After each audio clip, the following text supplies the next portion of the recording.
guys, yung mga tatanong sa akin kung paano ako nakapunta dito sa Czech Republic at kung paano ako nag-apply, nag-email lang ako sa Prime Search Manpower Agency tapos nung natanggap na nila yung email ko, tinawagan ako and then pumunta ako doon sa agency. Tapos meron siyang trade test, dalawang trade test yun, tapos final interview. Pagka napasa mo yung trade test 1 tsaka yung trade test 2, diretso ka na ng final interview. Pag napasa mo yung final interview, kukunin na yung passport mo. Pero kung napasa mo yung trade test 1 and then bumagsak ka sa trade test 2, wala, uwi ka na. And then kung napasa mo naman yung dalawang trade test tapos bumagsak ka sa interview, wala, ganun din, uwi din siya. Hindi siya madali pero tsaga-tsaga lang guys. Tsaga lang sa pag-a-apply, sa walk-in, sa pag-email, pasa lang ng pasa hanggang sa mapansin. Ganun naman talaga eh. Swertihan lang ba. Tapos sa trade test guys, meron siyang time limit. Dapat mabuo nyo yung ina-assemble dun sa mga trade test na ipapagawa sa inyo. Dalawa yon. So may time limit yon na dapat matapos nyo yun ng mas maaga or kahit eksaktong oras.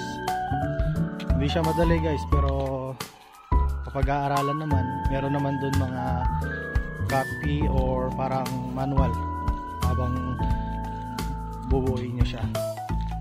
Yun guys, pagka napasa nyo na lahat yung trade test at saka yung final interview, kuhanin na yung passport nyo and then bigyan na kayo ng schedule for medical.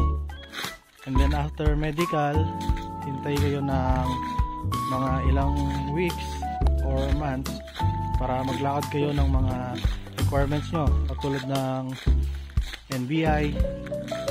Then papa-apostyle nyo yun and then hintay kayo ng visa for visa appearance. And then once na na-approve yung visa appearance nyo, hintay kayo ng visa stamping and then mabibigay yung yung ticket nyo, hintayin yung lumabas at maibigay sa inyo yung information. Pagka okay na lahat ng mga papers nyo, mga requirements nyo guys, huwag mo na kayo magre-resign sa trabaho kasi sasabihan din naman kayo ng agency kung pwede na ba kayong mag-resign or hindi pa, kasi sayang yung pwede nyo pong ipasok sa trabaho sa Pilipinas at saka para may panggastos pa kayo kung ano pa yung mga kailangan gastusin sa mga kulang nyo pa sa mga requirements. Sasabihan naman kayo ng agency kung okay na mag-resign, kasi sa amin ganun yung ginawa ng agency. Hanggat hindi pa talaga totally okay yung aming visa stamping at saka yung aming flight schedule, hindi pa kami pinag-resign. And then once na nag-okay na yun guys, sila mismo sasabihan kayo na 1 month before pwede na kayo mag-resign. Tsaka sipagan nyo lang sa pag-a-apply guys, huwag kayo mawalan ng pag-asa. Ganun talaga yung pag-a-apply. Minsan may mga rejection, may mga makakasabay ka na mas angat sa'yo sa experience, pero tiyaga lang, samahan din ng panalangin, dasal lang kay Lord na sana isa kayo sa mapasama, maswerteng makapunta dito sa Czech Republic. Guys, maganda dito sa Czech Republic.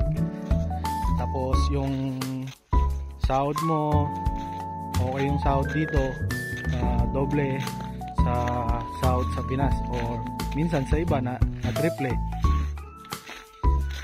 Yun guys, tagaan lang, sipagan nyo lang, malay nyo kayo na yung susunod na pupunta dito sa Czech Republic, di ba?